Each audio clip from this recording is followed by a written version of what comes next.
তো ভাই এই ভাইটা কি বলছে তাহলে তোরা শুনো, তারপর আমি উত্তর দেবো। শুধু খাবার নাই, জলের জল সুদ্ধা পাওয়া যাচ্ছে না, কিছু পাওয়া যাচ্ছে না। ভাই তুমি কোথা থেকে আসছো? আমি ইটা থেকে এসেছি, আমার পুরো দলবলকে নিয়ে এখানে এসেছি। হঠাৎ কি উদ্দেশ্য এখানে? এখানে এসেছি যারা বড় বড় কন্টেন্ট ক্রিয়েটার হয় তাদের দেখার জন্য এসেছি। আচ্ছা, এই সাইন ভাই, মুখিয়াজি, আরো অনেক বড় বড় কন্টেন্ট ক্রিয়েটার এসেছে, তাদের দেখার জন্য এসেছি। তাদের সঙ্গে কি দেখা হয়েছে? কারোর সাথে আমার দেখা হয়নি, কেউ আসেনি গো এখানে। আচ্ছা, যারা কন্টেন্ট মিলনমেলা করেছে তাদের উদ্দেশ্যে কি বলবে? তাদের তো অবশ্যই বলবো, এটা তো ব্যবসা, কারণ এখানে এসে এত গরম। আচ্ছা, এই ভাইটা যে কথাগুলো বলছে সত্যিকারে কি? আমি তো কিচ্ছু বুঝতে পারছি না। একটু সত্যি হলে ভাই কমেন্ট করে জানাবে অবশ্যই।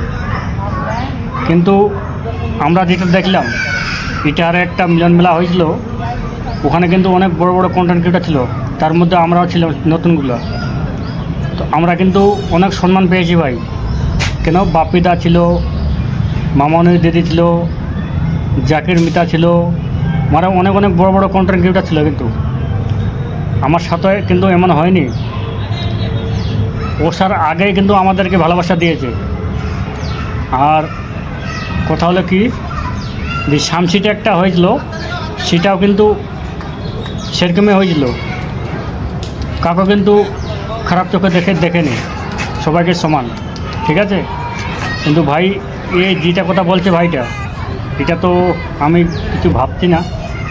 মিলন মেলা তো এরকম হতে পারে না। কেন ভাই, এটা আরে আমরা ছিলাম, কিন্তু খুব সুন্দর মিলন মেলা হয়েছে একদম। ছোট ছোট ছোট কন্টেন্ট ক্রিয়েটারগুলো যা ভালোবাসা দিয়েছে, অবাক, ঠিক আছে। তো ভাই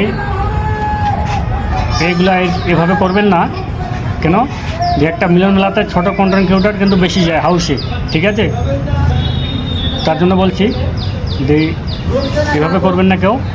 আর অবশ্যই একটু মান সম্মান দেবেন সবাইকে।